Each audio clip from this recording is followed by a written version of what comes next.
Tudo bem, Antônio? Entrando aí mais uma vez conosco ao vivo, às 12h50. Muito bom. Então, em ponto estamos entrando, porque eu vou precisar sair em ponto também hoje. Então, vamos começar o assunto do dia, que é o seguinte. Já era um assunto que eu queria falar com vocês já há um tempo, e eu recebi recentemente uma pergunta aqui que de algum modo cristaliza, condensa o tema da live de hoje. A pessoa perguntava algo, eu perdi a pergunta, né? Mas eu lembro mais ou menos o que a pessoa perguntou. A pessoa perguntou algo do gênero: doutor Ítalo, se servir dá tanta satisfação assim, né? Se é tão satisfatório assim servir, por que é que a gente não consegue servir? Por que é difícil servir? Algo do tipo, né? Então a pessoa, ela atualiza nessa pergunta uma das características mais impressionantes e inescapáveis da raça humana, do gênero humano, que é a diferença entre os horizontes. Então, assim, se a gente pegar um tatu-bola e a gente fizer a comparação entre dois indivíduos da espécie do tatu-bola, ou se a gente pegar um lobo-guará e comparar dois lobos-guarás, a gente jamais vai ver tanta diferença no horizonte de consciência entre esses dois animais como a gente vê no horizonte de consciência dos seres humanos. A gente também não vê uma grande diferença de poder, por exemplo, entre os tatu-bolas. O tatu-bola mais poderoso, ele é sempre uma diferença limitada entre o tatu-bola menos poderoso. O lobo-guará poderosíssimo, ele não vai ser tão diferente assim, o poder dele não é tão diferente do lobo-guará menos poderoso. É assim que funciona.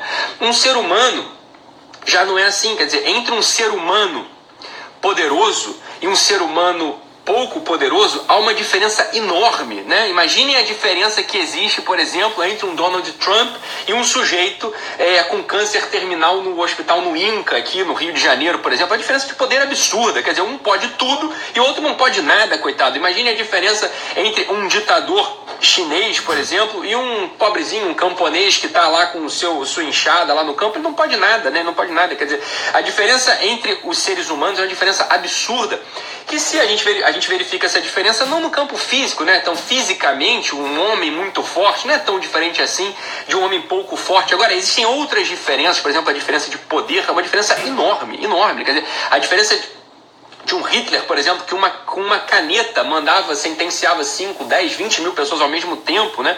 Isso nunca se viu de modo algum em nenhuma raça animal, em nenhuma espécie animal. Quer dizer, nenhum animal, por mais poderoso que seja, o gorila mais poderoso, ele vai ter que matar um a um os outros gorilinhas lá, né? Sempre a diferença de 1 para 1, né? Nunca tem uma diferença tão grande assim. A diferença moral também dos seres humanos é uma diferença absurda. Quer dizer, você tem desde santos e heróis até sujeitos mais os vilões, né? Quer dizer, sujeitos absolutamente vis e decrépitos e pessoas de fato maldosas. Essa diferença moral é absurda também. E a outra grande diferença é a diferença do horizonte de consciência. A consciência dos seres humanos, que é propriamente o assunto da live de hoje, é algo maximamente diferente também. Quer dizer, existe um ser humano que consegue, por exemplo, escrever um livro, né? Ele não só lê um livro, mas ele escreve um livro, ele condensa toda a sua percepção, toda a sua compreensão do mundo em páginas. Quer dizer, é um sujeito que de fato domina profundamente, é um bom livro, é um bom autor, ele de fato domina profundamente os movimentos interiores que estão ali, né? Então, se você pega, por exemplo, o livro de um Shakespeare, ele domina todos os movimentos interiores do ser humano. Ele tem uma amplidão, uma amplitude de consciência absurda, que um homem medíocre, um homem vulgar, um homem que não está atento à sua vida e à vida dos outros mesmo, ele não consegue absolutamente entender o do que o Shakespeare está falando, por exemplo, né? Então, uma pergunta dessa, né, quer dizer, a coisa do serviço, ela demonstra, né, a pergunta que a moça fez no início, né, que me mandou lá pelos questions aqui do story do Instagram, ela pergunta o seguinte: olha, Ítalo, se dá tanta satisfação assim em servir, por que é tão difícil de servir? Olha, ela está confundindo, porque não é habitual a gente conseguir prestar atenção em coisas que não estão na nossa cara diretamente. A gente, em geral, presta atenção no carro que freou, na comida, né, que esfria. A gente presta atenção, né, numa bela mulher, num belo homem. A gente presta atenção nessas coisas. Agora, quando a gente está falando de dimensões um pouco mais profundas, ocultas e abstratas, a atenção humana já não consegue pegar o que aquela coisa significa, já não consegue pegar exatamente do que aquela coisa está falando. Então, quando a gente está falando, por exemplo, de satisfação, ela está confundindo a satisfação física com outros tipos de satisfação. E é claro que servir, né, servir a alguém, não tem nada de satisfatório nesse sentido. No sentido físico, a satisfação do serviço, ela não aparece. É evidente que é muito melhor você ficar deitado no teu sofá comendo torta de limão do que você levantar e lavar uma louça, do que você levantar e pegar um copo de água com gelo pro teu primo. Dá muito mais satisfação física. O descanso, a preguiça, é claro, quer dizer, o prazer, o gozo, o gosto, dá muito mais satisfação física. E essa é a confusão que ela está fazendo quando ela faz essa pergunta. E a gente pode fazer isso a todo instante mesmo. Quer dizer, a gente pode estar no reino, a gente pode estar no império da sensação física. E a gente pode simplesmente apenas se caminhar, se mover e agir baseado nesse tipo de input, nesse tipo de informação, né? Isso pode acontecer com todos nós pode acontecer. Agora, o ser humano, ele é convocado a ampliar o seu horizonte de consciência. O ser humano, ele é convocado a prestar contas para dimensões superiores do seu espírito, da sua biografia. E aí a gente está falando de outro tipo de satisfação, por exemplo, uma satisfação moral, uma satisfação intelectual. Esse tipo de satisfação, sim, vai fazer com que você se torne de verdade humano. Quer dizer, o serviço, que era como ela estava perguntando, em nada pode te dar uma satisfação orgânica, em nada ele pode te dar uma satisfação física. Nada. E é por isso que é tão difícil assim servir. É por isso que é tão difícil assim a gente fazer, entre aspas, o bem muitas vezes. Por quê? Porque custa sacrificar uma parte da tua sensibilidade, custa sacrificar uma parte da tua afetividade. Ele vai custar o sacrifício do teu comodismo muitas vezes. E é por isso que é difícil fazer o bem, é por isso que é difícil, né, você servir, é por isso que é difícil às vezes você estar ali diante de um rio de dinheiro que não te pertence e dizer não quero, obrigado. Por quê? Porque isso aqui é antiético. Ora, a ética, a ética entendida desse modo, ela não aparece de um modo imperativo físico, ela não parece com imperativo físico. Não há nada quando um sujeito te passa, né, um recibo, quando ele vai te passar um cheque, dizendo o seguinte: olha, você vai ganhar aqui 100 mil se você fizer essa coisa que é antiética. Em nada tem um imperativo físico que te pare, que te paralise, jamais vai te paralisar. Pelo contrário, você vai olhar aquilo e falar assim: não, fisicamente isso é muito bom, né? Muito bom, porque eu vou pegar esse dinheiro aqui, vou poder comprar carro, vou poder mudar de casa. Eu sei, meu filho, mas só que tem uma outra coisa que está para além da tua sensação física, que está para além das tuas percepções sensíveis, chamada intelecto, chamada ética, chamada moral, chamada consciência. E isso é exatamente o exercício de ser humano. Ser humano, propriamente, implica em a gente sair desse império físico, conseguir se livrar do império físico. Não que a gente deva absolutamente, a gente não deve se livrar do império físico. O império físico, ele é importante, é evidente que ele é importante. A gente tem um corpo físico, é evidente, é claro, né? Mas prestar atenção nas coisas superiores do espírito é fundamental, né? É fundamental. E é claro que a gente só consegue fazer isso, aqui vai o nosso grande ponto, né? Um dos grandes pontos, a gente só consegue fazer isso, fazer esse tipo de coisa, quando a gente vai amadurecendo.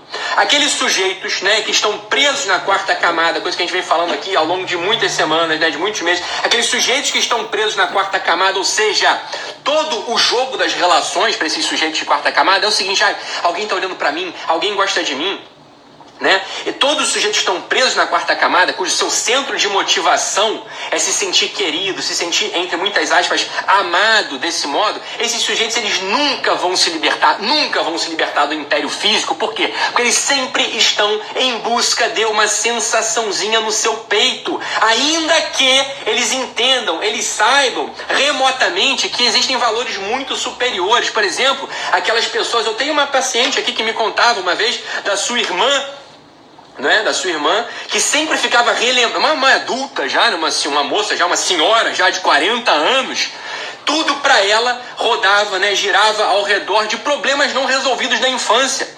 Muitas pessoas são assim, na verdade, estão cobrando coisas que o seu irmão não deu. Quando você era mais nova, você roubou aquele pedaço de bife naquele jantar do Natal de 1992. Em 1992, naquele jantar de Natal, você pegou o pedaço mais gostoso do rosbife.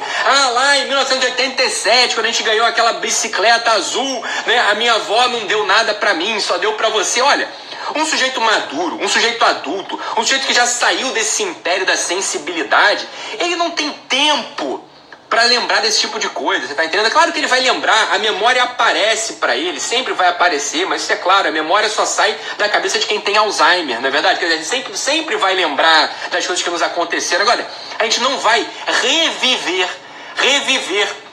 afetivamente aquilo. Isso é coisa de adultos, isso é coisa de gente madura. Gente madura não vai ficar revivendo afetivamente com a mesma intensidade aquelas coisas que já aconteceram. Veja, o sujeito que faz isso é o sujeito que ainda está no império da sensibilidade, ou seja, quando ele ouve alguma coisa, quando ele lembra de algo que aconteceu em 1992, aquilo volta para o peito dele com a mesma intensidade com a qual ele viveu lá atrás. Um sujeito desse, eu falo para vocês, está aprisionado. Um sujeito desse não amadureceu. Um sujeito desse só vai fazer caquinha na vida. Porque é óbvio, ele está preso no sentimento mais imediato. Ele não consegue transcender com a sua inteligência, ele não consegue transcender com a sua consciência, ele não consegue ir para um outro nível de consciência, que é o nível da...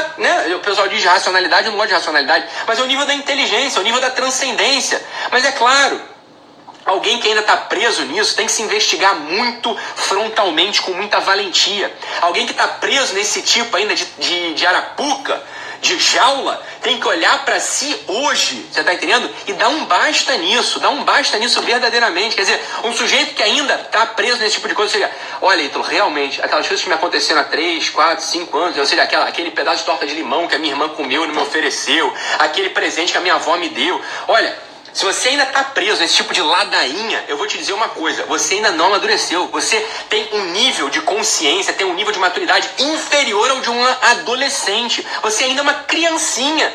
Você não foi convocado ainda para o estatuto de ser humano maduro, que faz diferença na sociedade. Então, como é que eu me livro desse tipo de coisa, Ítalo? Como é que eu me livro desse tipo de coisa? Como é que eu entendo, por exemplo, como a pergunta lá da moça do início, que falava, né? Ah, mas se servir é tão bom, por que é tão satisfatório? Por que é tão difícil? Olha, porque você está procurando satisfação nesse nível físico, nesse nível afetivo. Muita coisa não vai te dar satisfação nenhuma.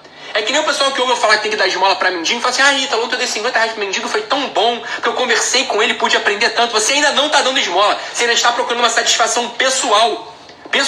Esmola não é sobre isso. Esmola é assim, ó, eu dou 50 reais, ou você se vira com esse negócio, eu dou 10 reais, você se vira com isso. Ainda que você nem olhe pra minha cara, ainda que o mendigo nem olhe pra tua cara, ainda que ele não te agradeça. Você tá entendendo? Ainda que ele continue dormindo. Aí você foi pro outro nível de maturidade humana. Você não está procurando a satisfação interna, esse tipo de satisfação sensível. Você tá fazendo a coisa porque tem que fazer.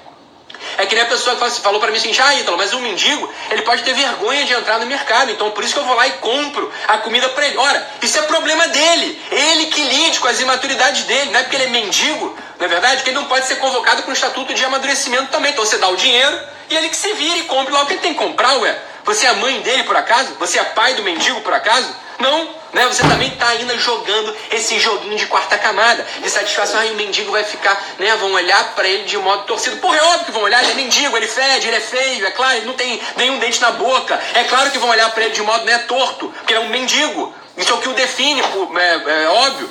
Então não tenta lá mudar o que ele é um mendigo, você vai dar o dinheiro e ele vai amadurecer, ele vai comprar lá a torta dele, ele vai comprar lá o pastel dele, ele que se vire, isso vai ser bom para ele também, você tá entendendo? Então não é para você querer resolver esses problemas afetivos do mundo, porque quando você tenta fazer isso me diz uma coisa sobre você. Você está olhando o mundo de modo imaturo para burro, muito. E como é que se livra disso, Ítalo? Como é que eu amadureço? Como é que eu deixo de ser uma criancinha e passo a ser um adolescente? Ó, já tá melhor pra mim se você for adolescente. Pra mim já tá bom se você for adolescente. Deixar de ser criança pra mim já tá ótimo. Como é que eu faço isso? Sendo útil. Servindo pra algo, você tá entendendo? Enquanto você ainda estiver nesse joguinho, gosta de mim, não gosta de mim, vão me olhar de cara feia, eu tô achando que eu não tô agradando. Meu filho, você nunca tá agradando, você tá entendendo? Não, para com isso, para de encher o saco dos outros, né? Não enche o saco, vai trabalhar. Seja útil. Esse é o ponto central. Ítalo, como é que eu me livro, então, dessa coisa? Né? Como é que eu me livro dessa coisinha? Né? Como é que eu me livro desse negócio de ficarem olhando pra mim? De eu achar que estão toda hora olhando pra mim? Como é que eu me livro dessa quarta camada maldita? Você vai se livrar dessa quarta camada maldita trabalhando trabalhando seriamente, acordando cedo, sendo útil, servindo, começando a entregar uma utilidade para o mundo. É assim que se livra desse domínio da sensibilidade, da afetividade que tanto tem te paralisado na vida, que tanto tem feito você ficar magoado com a tua avó, com a tua tia, com a tua prima, magoado com o teu chefe, magoado com o porteiro, magoado com flanelinha, magoado com Deus e o mundo. Para com isso, tá entendendo? Isso é coisa de gente fraca ainda. Isso é coisa de gente que não vai amadurecer, isso é coisa de gente que não conta, não serve pra nada, você tá entendendo? Não serve pra nada. Então é óbvio, uma pessoa que quando tá servindo quer encontrar esse tipo de satisfação, ela ainda não está servindo, você me entende? Ela tá servindo ainda a si, ela tá servindo ainda as suas satisfações. Isso é o inverso do serviço. Então quando alguém faz essa pergunta, né? Então, se servir é tão satisfatório, por que é tão difícil servir? É porque você não está servindo, você está procurando o teu próprio umbigo, você está procurando o teu próprio descanso, você está procurando uma certa satisfaçãozinha interior que diz assim para você, quando você serve buscando isso: olha como eu sou boa, né? Olha como eu sou uma pessoa maravilhosa, eu sirvo, né? Eu tenho uma satisfação, eu sirvo. Para com isso, você está olhando para você mesmo, não vai ter efeito, não vai adiantar, você vai paralisar, você está entendendo? Você vai paralisar, não vai ser útil, nem para você nem para o outro. Então, o serviço é algo extrínseco, é algo que você faz para o outro, vendo o bem dele, você está entendendo? Vendo o bem dele, esquecendo um pouco ali do teu rabo, esquecendo um pouco do teu umbigo, esquecendo um pouco das tuas satisfações. Dá para fazer isso dá para fazer, isso não é impossível, você está entendendo? Isso é uma das coisas que quando você faz, meu filho, você fica forte e você não consegue mais parar de fazer, e você entende que isso é a trama mesmo da sua vida, você entende que é para isso que você vê ao mundo, você começa até a tocar naquilo que tanto gostam de falar, chamado sentido da vida, chamado propósito, você está entendendo? Aí você começa a tocar nessa trama da vida, a coisa começa a ficar excelente para você. Até então, tudo é um peso. Por que é um peso? Porque tudo diz respeito para você, tudo diz respeito sobre você, né? Tudo é sobre você, e você depende da aprovação dos outros o tempo todo, você está dependendo do olhar dos outros o tempo todo, e pior do que dependendo do olhar dos outros, você depende da interpretação do olhar do outro, você depende do que você acha que o outro está achando sobre você. A vida fica um inferno, nada vai progredir, não dá. Né? Não dá. Você vai ter uma vida triste, uma vida pesada, uma vida de quedas constantes. Isso é óbvio, né? E esse é outro ponto, né? A pessoa fica querendo corrigir os seus defeitos, olhando para o defeito. Nunca vai funcionar, porque você está olhando para si ainda. Eu já te disse mais de 1000 vezes, né? Mais de 1000 vezes. Você quer que eu te faça agora aqui, né, um exercício de autoconhecimento dos seus defeitos? Sabe quanto tempo vai durar para fazer esse exercício? 20 segundos. Ou você é um luxurioso, só pensa em sensibilidade, ou você é um guloso, só pensa em comida, ou você é um avarento, só pensa em dinheiro, ou você é um preguiçoso, ou você é um irado, nervosinho, que quer brigar com todo mundo por nada, ou você é um invejoso, que quer destruir o que o outro tem, né? Ou você é um soberbo, que acha que é Deus. Pronto, acabou. Isso aqui é a tipologia do teu defeito. Vamos passar para a próxima. Já investigamos você. Isso é você, tá bom? Eu já sei que tem isso. Tem esses 7 vetores te puxando para baixo, né? Sempre. Como é que eu... Então, se eu sou um soberbo, eu tenho que ser humilde. Se eu sou um preguiçoso, eu tenho que ser diligente. Se eu sou um avarento, eu tenho que ser generoso. Não vai corrigir de um outro modo. Isso se corrige fazendo você tendo uma vida de compromisso, você precisando acordar, você precisando ser útil, você precisando estar ali. Quer dizer, se você não está presente na vida, alguém vai ser defraudado, você vai fazer falta para alguém, você vai fazer falta para um processo. É assim que se corrige, você está entendendo? Não tem outro jeito de corrigir preguiça, de corrigir avareza, de corrigir soberba, se não for assim, né? Você mata esses vetores para baixo, jogando uma biografia, uma história de vida que faça sentido para cima. E você só consegue fazer isso no início você consegue fazer isso assumindo compromisso, se comprometendo com os outros, se comprometendo a acordar, se comprometendo a entregar. É assim que você vai fazer, né? Ou seja, você sai daquele domínio da satisfação que estava sendo apontado na pergunta, sai daquele domínio de satisfação e vai para o domínio do serviço verdadeiro. Eu preciso acordar, eu preciso levantar, eu preciso ser contado entre os soldados que vão batalhar nesse dia, né? Senão eu vou enfraquecer o fronte de batalha, senão eu vou enfraquecer essa corrente, eu não posso ser o elo mais fraco da corrente. Como é que você não vai ser isso? Ora, servindo, estando presente, acordando. É assim que você faz, né? Convocando toda a energia do seu coração, toda a história da sua vida, para que você entregue isso para alguém. né, para que alguém saia melhor, para que alguém que não pudesse sorrir, ele vai passar a sorrir por causa da tua presença. Alguém que estava triste vai se alegrar pela tua presença. Alguém que não tinha o que comer vai ter o que comer com a tua presença. É assim que faz. E qualquer trabalho é meio para que você possa desempenhar isso. Seja o trabalho de um contador num escritório no qual só está ele e um computador, tá? Se ele trabalha bem, se ele entrega o serviço dele na hora, né? Se ele consegue fazer a coisa da melhor forma, ele dá segurança para aquele que depende dele. Seja esse trabalho, seja aquele trabalho mais transcendente daquele missionário na África que está vendo uma criança fraquinha ali na frente. Qualquer pessoa, em qualquer trabalho, né? A dona de casa, o padeiro, o carteiro, qualquer pessoa que levanta e trabalha e entrega, ele consegue articular esse espiral da vida positivamente, anulando esses vetores que tanto tendem a jogar a gente para baixo. Tá bom, pessoal? Então é isso. A gente continua essa conversa ao longo da semana. Um abraço, fiquem com Deus e até mais. Tchau, tchau, pessoal.